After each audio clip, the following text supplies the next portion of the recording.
Hi guys, Ralph with Stray Benzes here. Today I've got an episode for you that hopefully will help quite a few do-it-yourselfers with electrical componentry, and that is how to use an electric meter in and around the car. So we're going to cover a couple of things dealing with voltage, amperage, resistance, continuity, and even capacitors. So the unit of measure there is farad. So, well, let's get going. I'm going to go over a couple of details of the electric meter, and then we'll give it a try and diagnose a couple of things on the car. First things first, here's the multimeter. This is actually a pretty old one. On off. With the diode setting, most of them are fancier than that have a lot of automatic settings and ranging and all of that good stuff. A couple of basics. We want to be able to, because most of the old cars have everything in volt DC. They've got 12 volt battery systems. That is one thing, that a must-have thing that we have to have.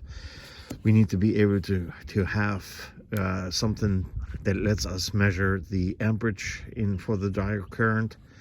Here is the capacitor measurement in farad, and continuity and resistance we need. Things right off the bat, you need to have cords with tips. When you measure anything in voltage or resistance, the common, I usually use the black one here and the red one for the plus side, and then I can measure direct current and resistance. And for amperage, I need to use one or the other depending on how much load I actually have on here. And now with that, I can go over a couple of the basics on cars. What you might want to measure is the voltage for direct current. That's good for measuring voltage at end users or at the battery level. How much voltage you have is obviously really important. The amperage, that gives you the load.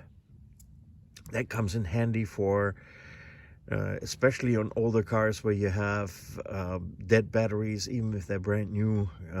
This lets you ascertain if and where load exists on the battery with the ignition off, for instance. Resistance current, I'm going to go over in a moment what you can do with that one. And for the capacitors, I go over that as well. So basic concept is, on the battery, I have the plus and the minus. That's direct current, because that voltage does not change. It does not alternate like on alternating current, VAC, like in a household. So here you need to, if you do want to measure voltage, you always need to have that set to DC. Here's supposed to be a lamp. You need to close the circuit, and when you do, the lamp should go on. And where we can use or should be using these tips to measure that, I'll show you in a moment. And amperage, the same thing. The load can only be measured if you are in line on one leg to the user, and that then lets you assess how much load is on the electrical circuit. And here you have the continuity or resistance. A lamp, for instance, if it's working, you should be able to measure a little bit of resistance, not too much, because otherwise it means that there's another problem. But if that circuit is open, or like on fuses, if you don't get any value whatsoever, obviously that circuit is busted. So with that, we'll go right into measuring, for instance, continuity on this light bulb. These ones are pretty obvious, because if you can see the little wire up there is intact, that light bulb should work. But how do you know that this thing actually does work? You set your Well, there are two settings that you could use. You could either use the resistance, because if the value changes up here, that means the circuit is definitely intact. Or you can also use this continuity tester or diode tester. Diodes we're not going to go into today, but that one has a beeping function if the circuit is intact. We can go ahead and use our tips here to do that. I set it to continuity.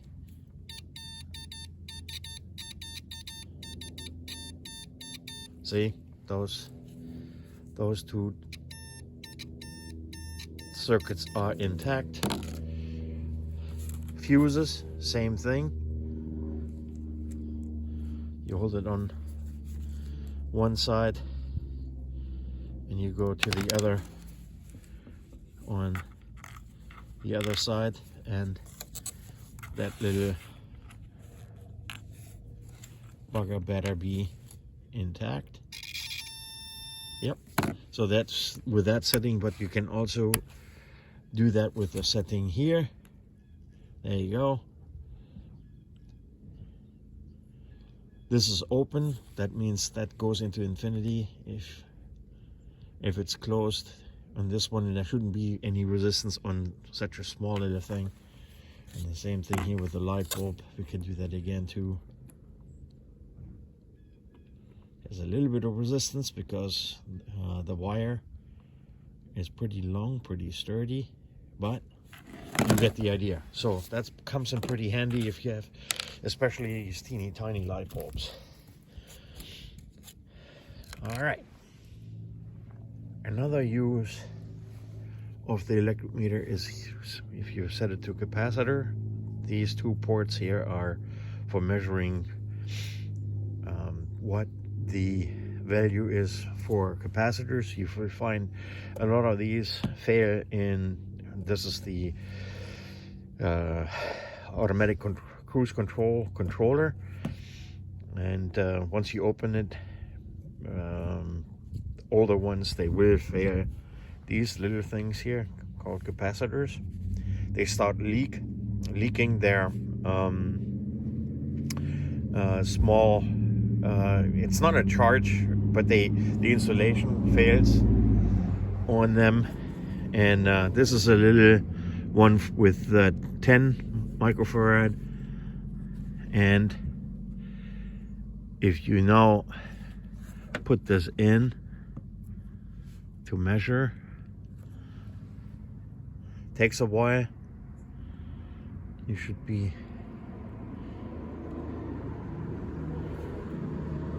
there. We go.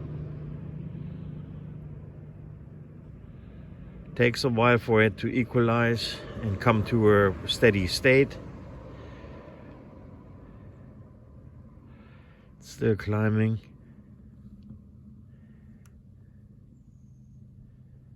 There we go. Pretty close to 10, but that one is already on the way out. This value, if they're not exactly straight onto the value or that you find on the outside of this, they are junk. That's at least what I've found. So that comes in really handy when you're repairing these, if you're brave enough. There's another video on the channel how to get into that, but this is how you use the electric meter for that one. Here is how you measure voltage on your battery, because we're expecting something around 12 volts. This one has a range to 2200 in DC direct current. I set it to 20. Here this should be the plus. There you go. There we go. 12.5 at this temperature. It's pretty cold out today. Not bad. When the engine is running, I should at least get something around 14 with the engine in idle or greater. How you can tell that you are on the plus is because there's no sign, meaning, hold on, see, minus, now I have the plus one on the minus, and it tells you right here that I've got my red tip on the minus side of the 12 volt. And here on the plus side, it doesn't show you plus, but that, you know, that's how you know polarity, because that sometimes it's really important, because if you have a circuit that expects either a positive or a negative, you want to make sure that that one is on the right, it's on the right pole. The multimeter comes in really handy for all kinds of things, especially here in the fuse box. You put the ground on a solid ground, like a bolt like this, and then you can, for instance, figure out which fuse is hot. So much for instance, I'm going to tackle fuse number 15. There you go. I get 12.5 volts. This is the one for 15, should be, yeah, roof lights, safety belt system, central locking system, door lights, and there goes a really frequent culprit of stray current. Number 15. I know this stuff is supposed to work, but if you have, for instance, a car that somehow draws current when it shouldn't, there is a way to do this, how to measure whether or not you have some stray current that is too much. Here you set the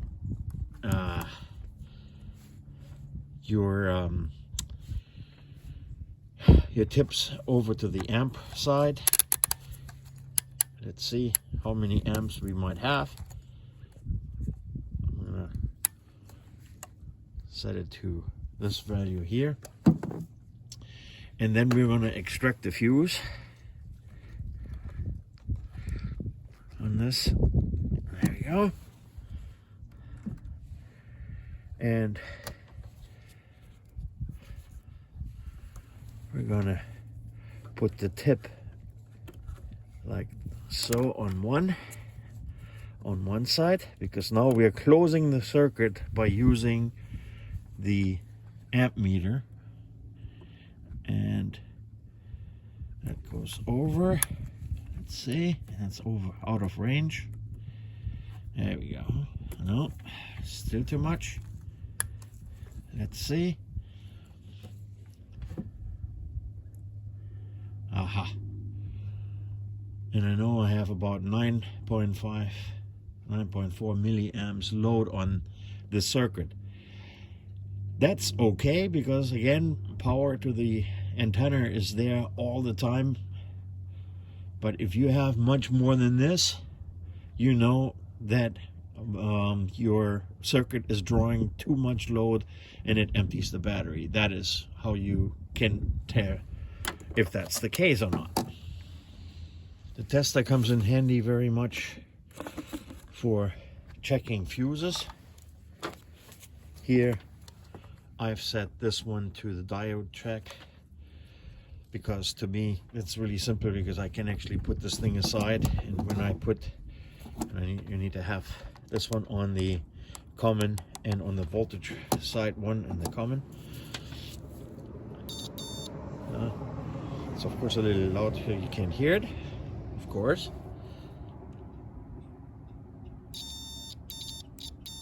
There you go.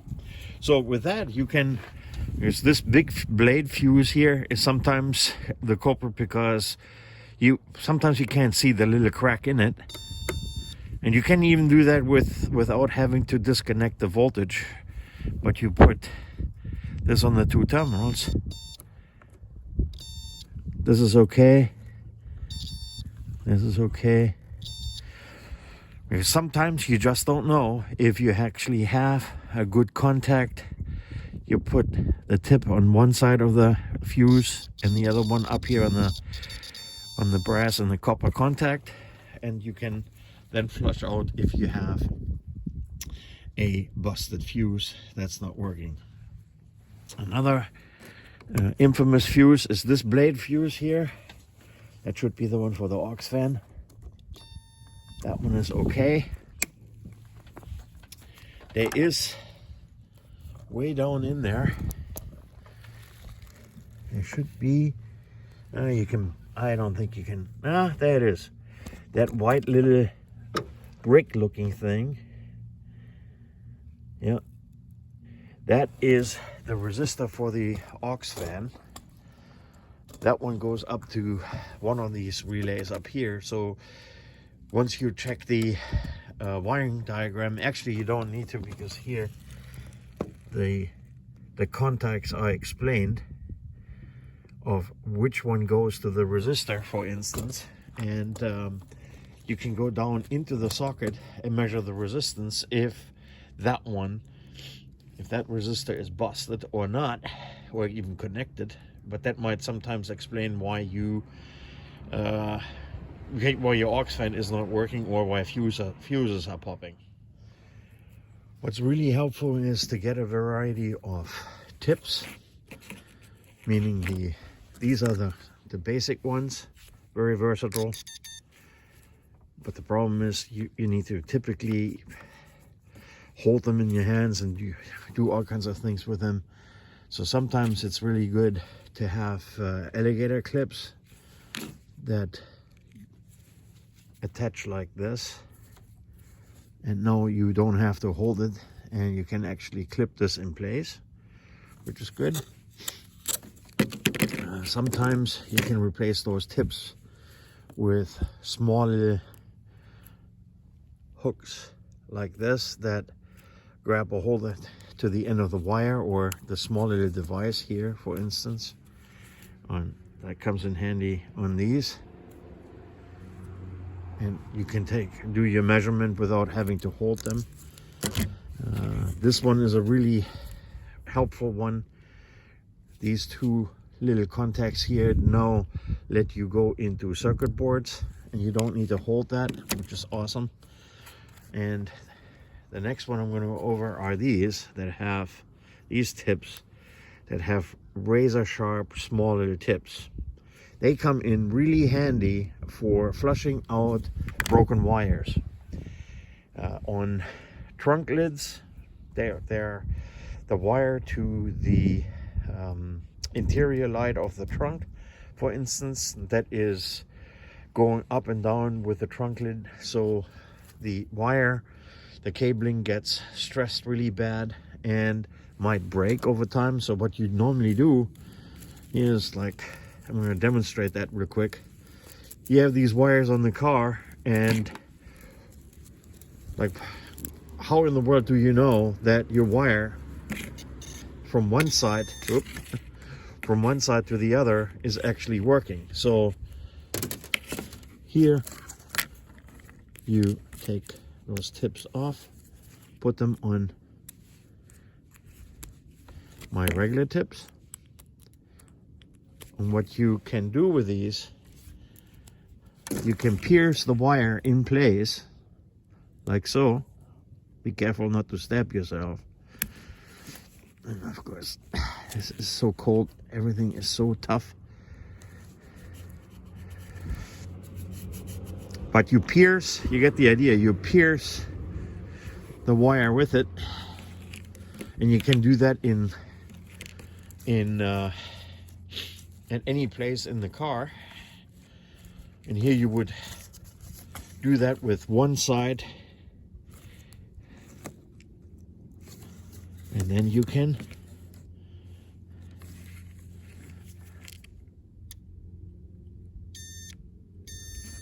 for instance here, see, it doesn't take an awful lot, and even you can barely even see the damage. When you're done, you just put a little bit of insulation tape over top of it. But this is a cool way of how to flush out broken wires in your car. And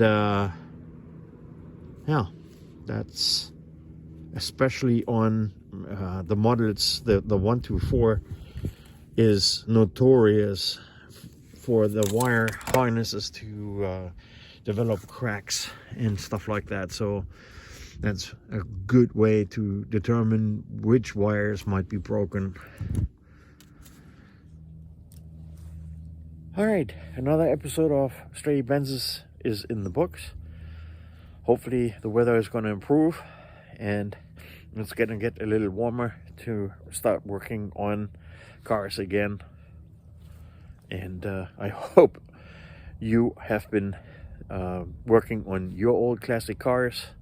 Give me a like, send me your suggestions for some future episodes, and until then, Wally and I are signing off. Hope you enjoyed it. Bye bye.